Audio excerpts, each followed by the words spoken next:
Untap, upkeep, and welcome back to the channel if you've been here before. And if you haven't, then please sit back, relax, and enjoy the show that we have for you today. Just remember, don't forget, like, share, comment, and subscribe. Thank you to all those that have before, and let's jump into it. And apologies in advance, as you can tell, I'm a little bit under the weather, so just bear with me. So this is a deck idea that somebody at my local game store, shout out to Green Brothers Comics, has, and figured I would take it and more blossom the deck for him. It is a semi-budget deck because we are technically only like $75 or so, but he has a couple of the pieces already. So I wanted to go ahead and throw them into the deck for him, as well as fill out the consider board so he can kind of pick and choose on what he's wanting to put into the deck. So for today, we're going to talk about Shalai, the Voice of Plenty, a 4-drop legendary angel that's a 3/4 with flying. Now, when she comes into play, you, planeswalkers you control, and other creatures you control have hexproof, meaning nobody else can target anything but you until she leaves. Spot removal doesn't work. Exile, anything that doesn't do mass or get rid of her first doesn't work. She also has another ability where you can pay 4 a green and put a 1/1 counter on each creature you control. Do notice that this is not a tap ability, so we can do this at instant speed. And his idea for the deck is a very unique one, so I wanted to take it and show him what it could look like when it's fully fleshed out. So he likes Hydras, and he wanted to do kind of a Hydra build, so that's what we did. Let's get into how nasty this actually can be. So let's start with the Abzan Falconer. It's just a 3-drop 2/3 with Outlast, which is not that great, but each creature you control with a 1/1 counter on it has flying. Newsflash, they're Hydras, they all have counters on them, so they all can gain flying. Let's move down this way. So the Envoy of the Ancestors, again, is just a nice 3-mana 2/3 with Outlast. And it has modified creatures you control have lifelink. So that means our Hydras will have flying and lifelink. Joy for us. We're running Hydra Broodmaster. We're going to get a whole list of Hydras here. It has Monstrous XX, and when it becomes monstrous, you create XX green Hydra tokens. So the more mana you pump into the double X cost, which means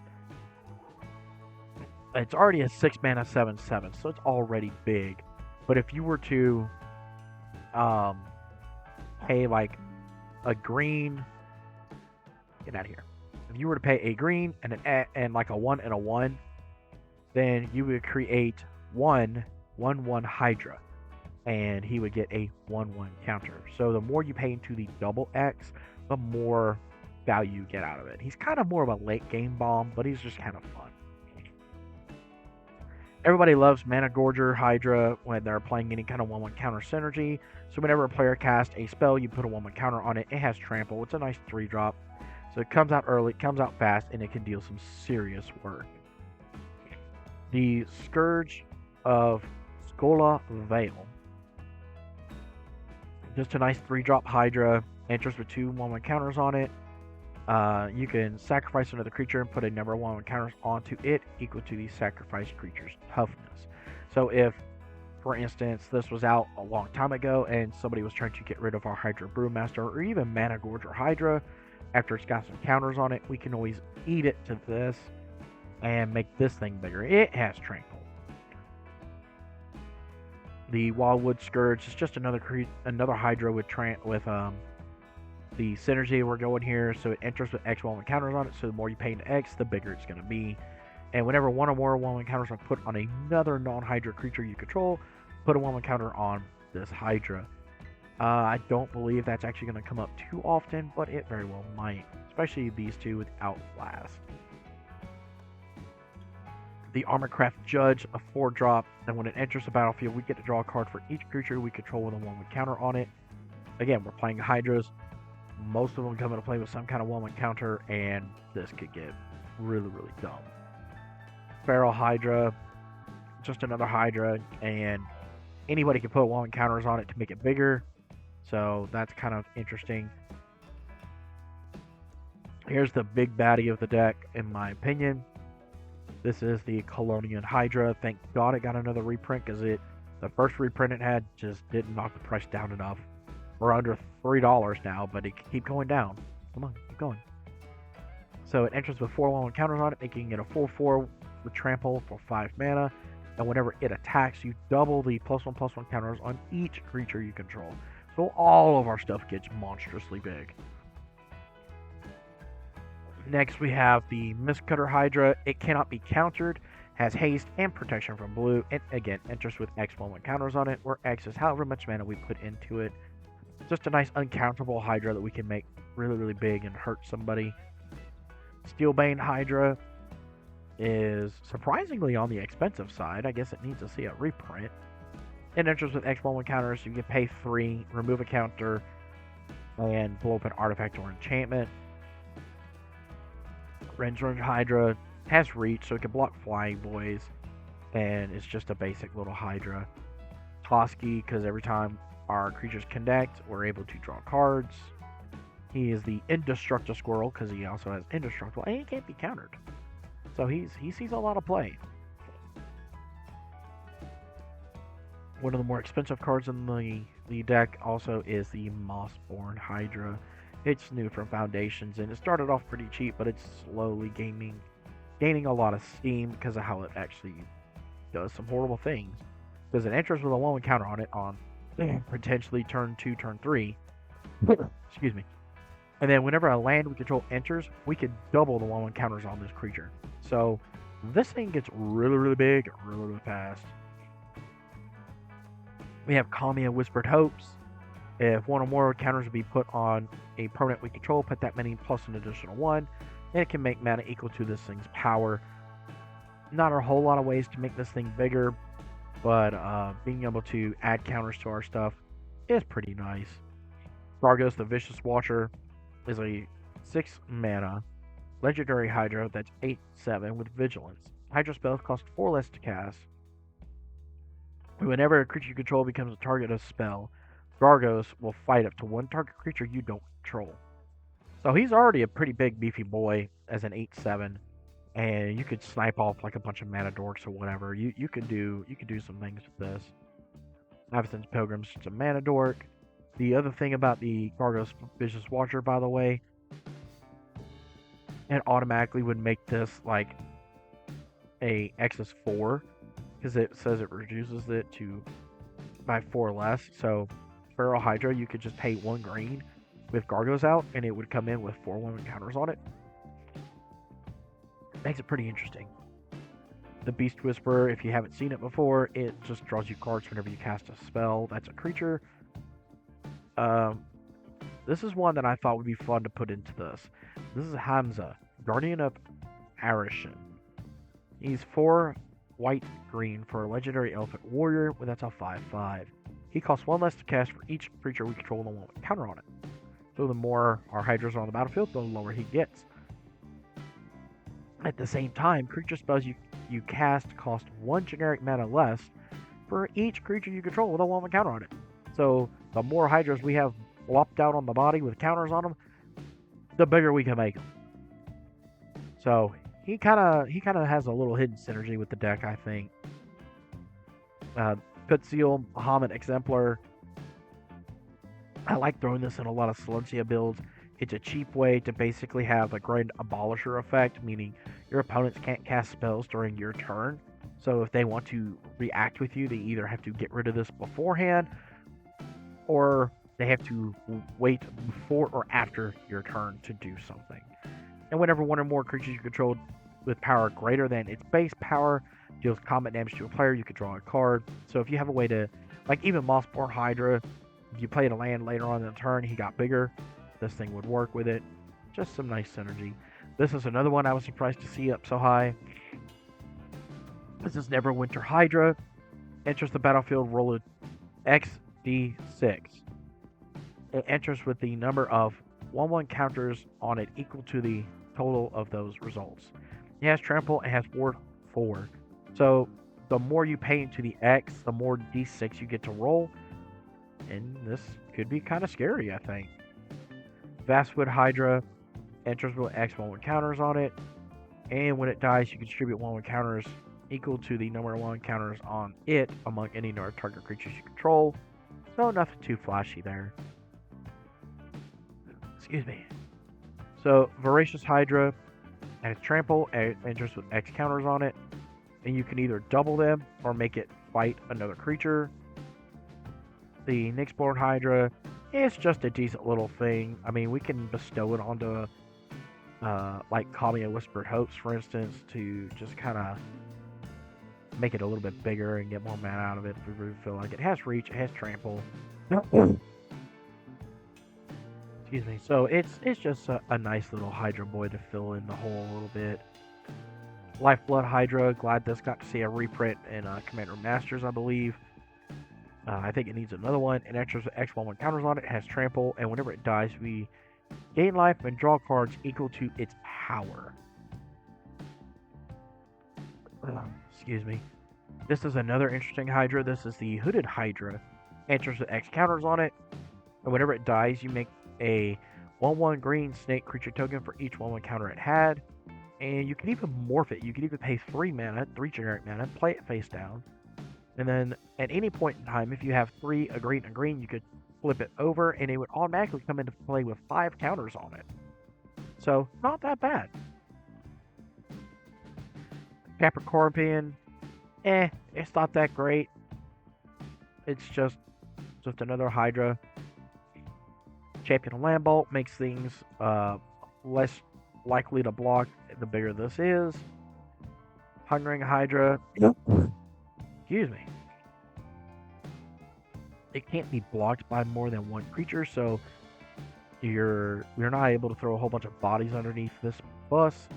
Well, whenever it's dealt damage, put that many 1/1 counters on it. So it doesn't have trample, but we have a couple of ways to give it trample, and we just keep turning it sideways. Then we have Menadork. We have Pelucanos, the Reborn. It's not a common typical Hydra, but you can transform it at any point in time as long as it's a sorcery. Excuse me, and it turns into this. It's a reaching lifelink. Whenever Pelucanos, Engine of Ruin, or another non-token Hydra you control dies, create a 3/3 green, white, Phyrexian Hydra creature token with reach, and a 3/3 green white Hydra creature token with lifelink. So if you kill our Hydras while this is on the battlefield, we get a bigger army in a way, and they all are pretty scary. Excuse me. Last but not least, we have Whip-Tongued Hydra to destroy anything that has flying. Like, unfortunately, fighting me with all my dragons, you could wipe it out. It's happened. It sucks. Moving on to our sorceries, we are dealing with some bit of ramp with Kodama's Reach, Rampant Growth, Nature's Lore, Cultivate, and Farseed. We're running 2 board wipes with Azuri's Predation and Austere Command. Austere Command really to get rid of problematic artifacts and enchantments. We could deal with most of the creatures by just being bigger. And we have Azuri's Predation to help deal with that as well. We are running Harmonize and Rishkar's Expertise for some more card draw value. Excuse me. Moving forward to our instant section, we're running the Unbreakable Formation and Inspiring Call to protect our battlefield. This actually draws a card for each creature with a 1/1 counter on it, so that is a nice plus. Generous Gift, Beast Within, Swords to Plowshares, Path to Exile, and Sundering Growth. They all have a little bit of spot removal to remove problematic things in our way. And Return of the Wild Speaker usually is going to be a card draw capability, just because we're running non-human creatures that can draw, we could draw a lot. But at the same time, if we go to attacks, if they're huge, we think we can get some damage to punch through.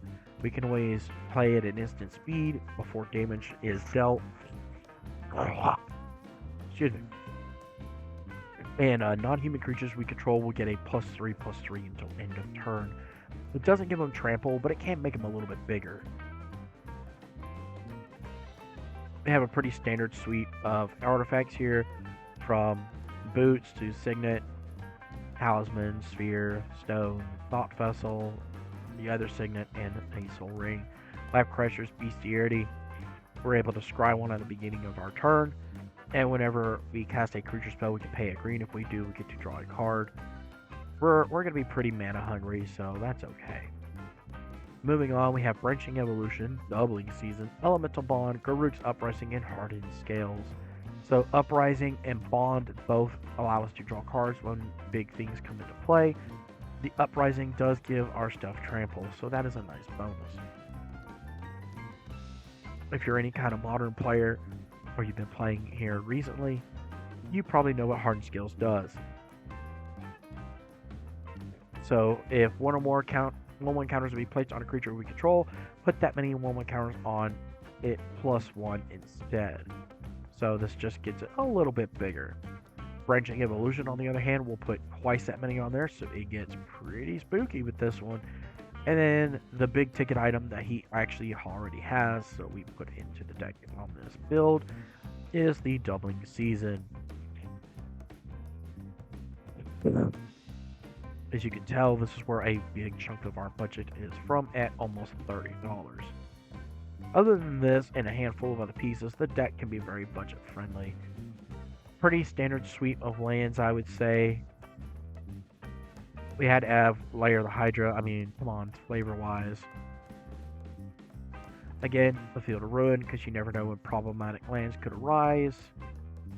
A couple of your standard fetches with Evolving Wilds, Terramorphic Expanse. Reliquary Tower, probably not really needed. It's here, but it's not really needed. I don't foresee us drawing that many cards off this deck. And Bonder's Enclave, just because it's a nice free way to draw some cards when we have big things. But that's pretty much the overall feel and build of the deck. In case you were wondering what his theme was, if you haven't figured it out, you're trying to do a Hydra theme, which is really fun idea to me under the Silencia cover. So I think it could work. I think it could do some serious damage. Don't sit down at somebody who's playing like the One Ring or nothing, because you're probably not going to have much fun. We have 9 cards currently in the considering spot to help make the deck a little bit better if you want to spend a little bit more money. So there's Benevolent Hydra and enters X counters on it. If one or more 1/1 counters will be put on another creature you control, put that many +1 instead. And we could tap it and remove a counter from this and put a 1/1 counter on another target creature. Just a really good big Hydra. Birds of Paradise to help smooth out the mana a little bit. Goldvein Hydra, if you've played Standard at any point in time, you know how horrible and broken this is. It has Vigilant, Trample, and Haste, so the bigger you make it, the more of a threat it is, and if it dies, you just make treasure tokens. However big it was, you make that many treasures. I mean, this is pretty good. Excuse me. Another one is the Primordial Hydra. Enters X counters on it. Beginning of your upkeep, double the 1/1 counters on it. It has Trample as long as it has 10 or more counters on it. So this thing gets ridiculous in a hurry. And finally, the Protein Hydra. If damage would be dealt to the Hydra, prevent that damage, remove that many 1/1 counters on it. And whenever a 1/1 counter is removed from the Hydra, put 2 1/1 counters on it at the beginning of the next end step. Excuse me. Finally, our last bit of considering, we'll deal with Heroic Intervention to help protect our board a little bit more. The Crate Henge to help keep the card draw, a little bit of life gain, and 1/1 counters going. As well as Innkeeper's Talent, which could act when you get it maxed out as another Doubling Season, and protecting our stuff by giving it Ward. And then there's finally the Tribute to the World Tree to, again, help with 1/1 counters, or it can draw some cards if things are big enough. But this is just kind of the overall build of the deck and how it kind of has an idea and identity to function. Our mana curve is actually not very bad. It's pretty high in our 3s, but that's okay. We're pretty high on 1 and 2 as well. Everything else after that, we're pretty low. We're not really trying to go too top heavy. We're just trying to play a bunch of Hydras and do Hydra things. Excuse me. As you can see, just going through some of the hands here, this is probably the best hand that I've seen out of the dealt hands. This might could do something. No land at all. Don't want to keep a one land. Don't want to keep a one land. So we're running 36 lands. I think that's going to be more than enough for this deck, especially for somebody who's not used to playing way more powerful decks, or even if you are, if you're trying not to like just dumpster and ranch other people, so that this is kind of on a budget, as I said before, then I think 36 lanes is adequate. I think we could do just fine. We have a decent amount of ramp ability to catch up in the deck. And of course, I'm using the secret lair version of Shalai because it's really really cool. I mean, if you took that out, doubling season, and like the other 3 or 4 like $2 and up cards, this deck could totally be like a $50 to $75 budget. Would it do as well? Probably not, but it would be amusing to try. But this has been a Shalai Voice of Plenty Hydra deck. So let me know what you think in the comments below. Is this a deck that has your interest? Do you see something you would do differently? Is there something I've forgot that maybe we should swap out? Let me know what you swap out for whatever you're trying to bring in, though, and let's see what it does. Don't forget to like, share, comment, subscribe, ring that bell for notifications, do all the things to make the YouTube happy. And as with all my other deck tech videos that I've done, the deck list will be down below in the description, so you should check this out and play through it yourself. Or maybe you just want to look at it, copy it, build it yourself. Either way, it'll be down below. If you've missed that, go check the other decks I've built. The deck lists are there. Remember, I've been your Buddha Dragon, so rub that belly for mana. May your games be filled with nothing but magic and luck. Until the next time, peace out.